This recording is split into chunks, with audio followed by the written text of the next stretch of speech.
MP study YouTube channel में आपका स्वागत है और मैं दीपक कुमार। जैसा कि आपको पता है कि मध्य प्रदेश पुलिस की एग्जामिनेशन की साइंस की सीरीज़ इस यूट्यूब चैनल पर कंटिन्यू चल रही है।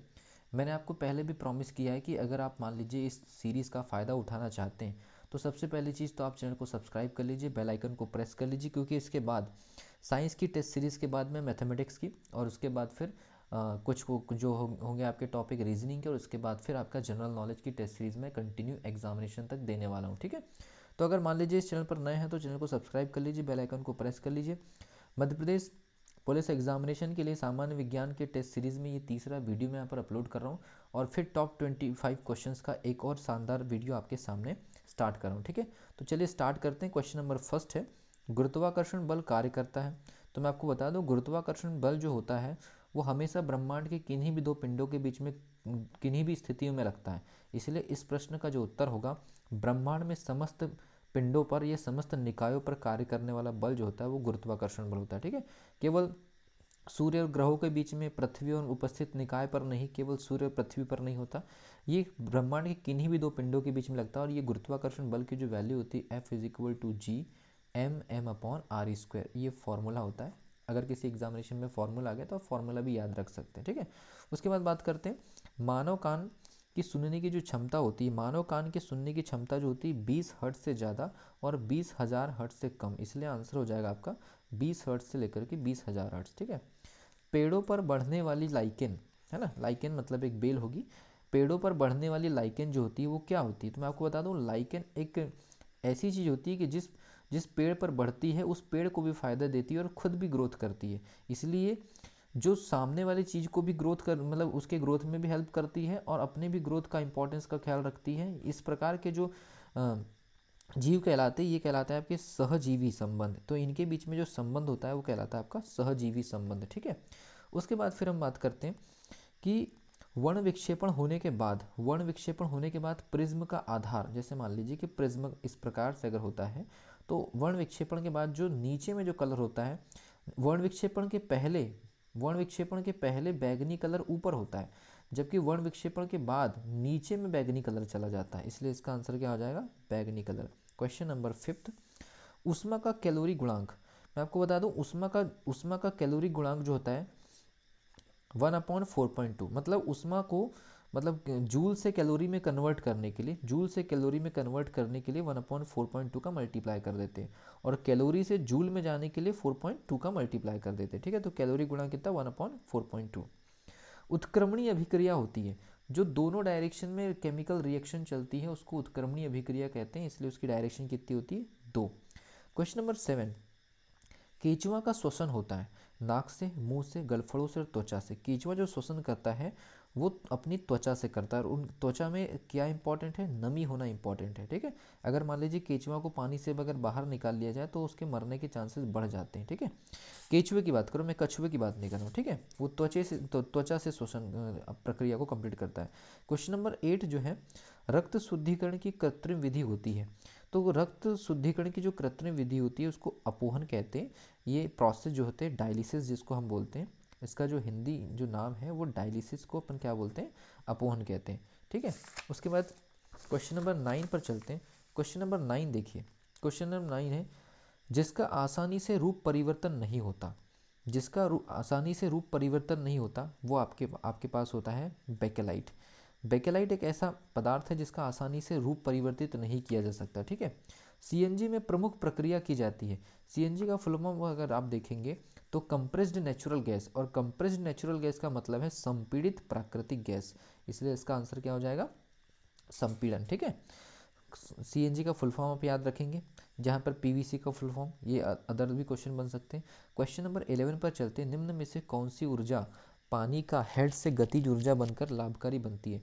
तो हमारे जो डैम होते हैं, डैम में जो पानी को रोक करके जो ऊर्जा बनाई जाती है हाइडल ऊर्जा, वो पानी के हेड की ऊर्जा होती है, इसलिए हाइडल ऊर्जा। ठीक है, ज्वारी ऊर्जा होती है वो भी गतिज ऊर्जा होती है लेकिन वो लहरों की होती है। ठीक है, पानी के हेड की नहीं होती।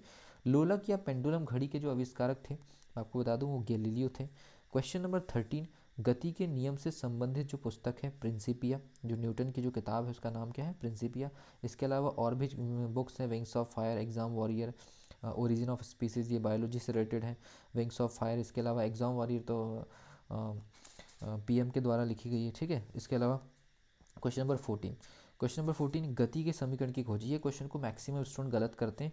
गति के नियम की खोज न्यूटन ने की है, जबकि गति के समीकरण की खोज गैलीलियो के द्वारा की गई है, ठीक है।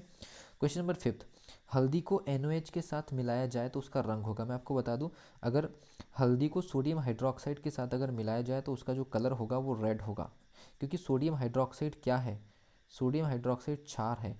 हल्दी को क्षार के साथ मिलाने पर उसका कलर रेड हो जाता है। अगर मान लीजिए उससे अगर एसिड के साथ मिलाते, HCl जैसे कोई एसिड है, तो उसका कलर क्या हो जाता, पीला हो जाता, ठीक है। तो ये आपको याद रखना है, ठीक है।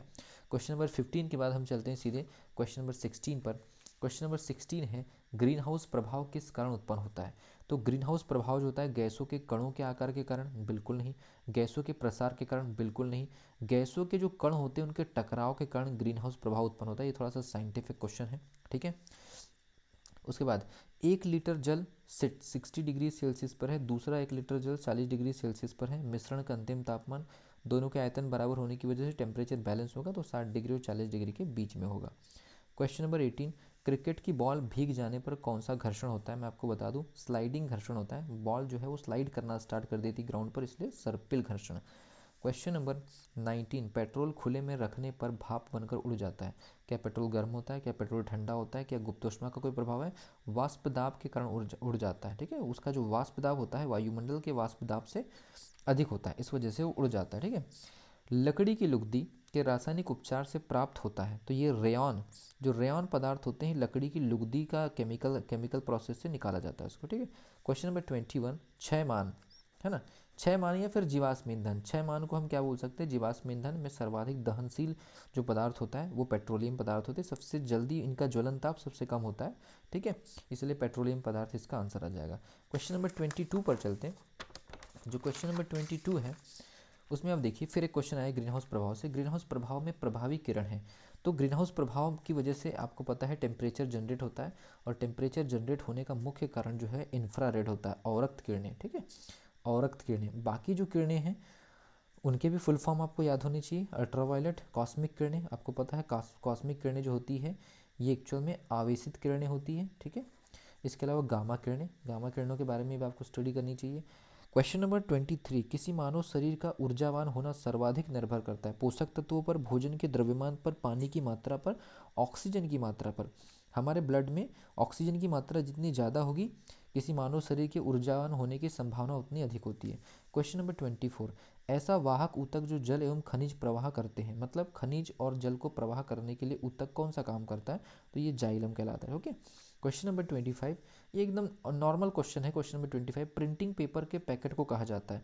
अब इस प्रकार भी के क्वेश्चन एग्जामिनेशन में आने लगे, तो जो प्रिंटिंग पेपर के जो पैकेट होते हैं जिसमें 475 या 480 या 500 पेजेस का एक पूरी बंडल होती है, लेकिन उसको हम बंडल नहीं बोलते। बंडल एक्चुअल में उसके लिए अप्रोप्रिएट वर्ड नहीं है, उसके लिए रिम शब्द का इस्तेमाल किया जाता है, आपको याद रखना है। आजकल ऐसे लॉजिकल क्वेश्चन और ऐसे हमारे डेली व्यवहार में आने वाले जो शब्द हैं उनके ऊपर भी साइंटिफिक क्वेश्चन बनने लगे हैं, ठीक है। तो वीडियो फोर्थ आपको मिल जाएगी समय पर। मैं वीडियो फोर्थ के लिए भी क्वेश्चंस कलेक्ट कर रहा हूँ, तो अगर मान लीजिए ज़्यादा से ज़्यादा इस वीडियो को शेयर कीजिए। MP पुलिस के इस एग्जामिनेशन सीरीज़ में आपको आगे चल करके जैसे अभी आपको मैं बेसिक जो है साइंस की टेस्ट सीरीज़ प्रोवाइड कर रहा हूँ, उसके बाद आपको मैथ्स की टॉपिक वाइज टेस्ट सीरीज़ मिलेंगी, उसके बाद फिर आपको मध्य प्रदेश GK की टेस्ट सीरीज़ मिलेंगी। तो ये मान के चलिए कि MP पुलिस के 100 मार्क्स के पेपर में एटलीस्ट आपको 75 से 80 मार्क्स का सीधा सीधा फ़ायदा मिलने वाला है इस वीडियो के माध्यम से। तो अगर मान लीजिए आपको वीडियो अच्छी लगती है तो वीडियो को शेयर जरूर करिए, लाइक करिए, चैनल को सब्सक्राइब करिए और अपने फ्रेंड सर्कल में इस वीडियो के लिंक को जरूर शेयर कीजिए, ठीक है। So wish you all the best.